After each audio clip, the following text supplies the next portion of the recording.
석유 시대의 종말이 다가온다, 이런 얘기 들어보셨나요? 저는 이 얘기를 1990년대부터 들었던 것 같은데요. 최근 들어 석유 종말론이 또다시 이슈가 되고 있습니다. 한쪽에서는 10년 안에 석유 소비의 정점이 온다 라고 얘기를 하고요. 다른 쪽에서는 무슨 소리야, 석유 소비는 계속 늘어만 갈 거다 라고 얘기합니다. 오늘은 석유 시장 전망을 딥다이브 해보겠습니다.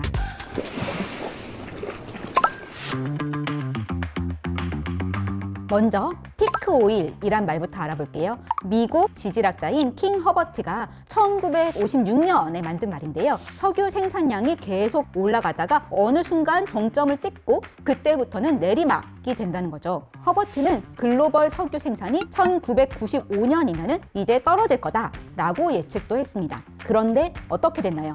지금 석유 생산은 계속 늘어나고 여전히 석유 시대는 번성하고 있죠. 하지만 요즘에도 피크 오일에 대한 전망은 계속 나옵니다. 다만 예전과 달리 석유 생산량이 아니라 석유 소비량이 이제 떨어질 거다라고 얘기를 하는데요. 국제에너지기구가 10월 말에 화석연료, 그러니까 석탄, 석유, 천연가스에 대한 수요 예측치를 발표를 했는데요. 2030년이면 화석연료 수요가 정점을 찍고 그 다음부터는 감소세를 보일 거라는 이야기입니다. 그렇게 보는 이유는 일단 각국이 태양광, 풍력 이런 재생에너지 사용 크게 늘리고 있잖아요. 그래서 석유나 화석연료를 덜 쓰게 된다는 거고요. 또 하나는 지금 전기차가 전 세계적으로 아주 빠르게 보급되고 있는데 그것 때문에 석유 수요가 줄어들 거라고 보는 겁니다. 이런 국제에너지기구 발표에 아주 발끈해서 석유 수출국 기구 오펙이 10월에 예측치를 내놨는데요. 이건 또 결과가 완전히 딴판입니다. 2045년까지의 석유 수요 전망치를 발표했는데 그 수요가 지금부터 계속 늘기만 해서 2045년이 되면 지금보다 16% 넘게 늘어난다고 본 거예요. 가장 큰 이유는 선진국 말고 신흥국 그리고 저소득 저개발국의 인구와 경제가 모두 빠르게 성장할 거라는 점입니다.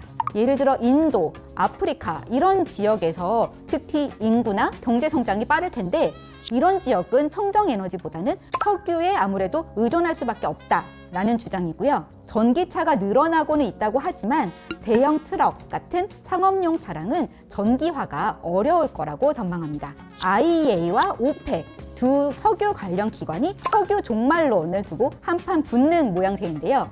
사실 IEA를 1970년대에 설립하자고 주도한 게 오펙이었거든요. 그런 점에서 좀 아이러니합니다.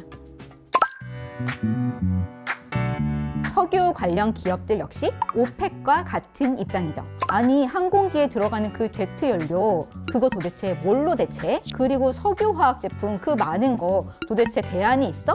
그래서 석유 수요가 2030년이 된다고 해도 절대 꺾이지 않고 계속 늘어날 거라는 게 석유 기업 CEO들의 주장입니다.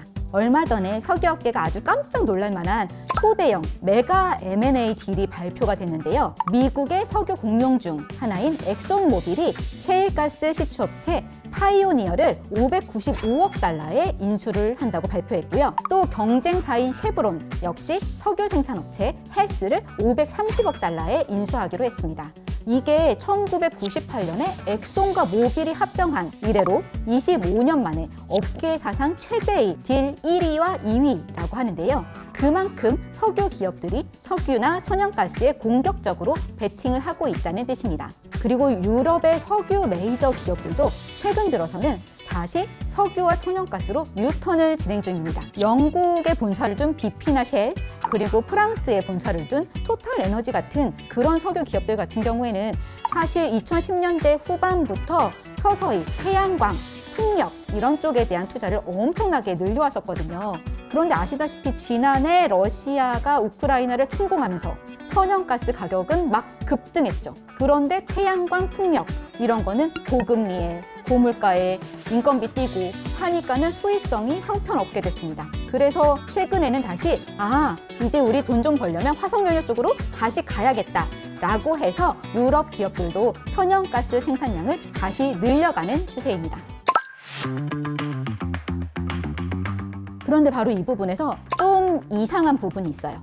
만약 석유 소비가 그렇게 계속 늘기만 하고 석유 시대가 영원히 번성할 것만 같다면 도대체 파이오니어나 헬스 같은 기업은 왜 기업을 매각했을까요?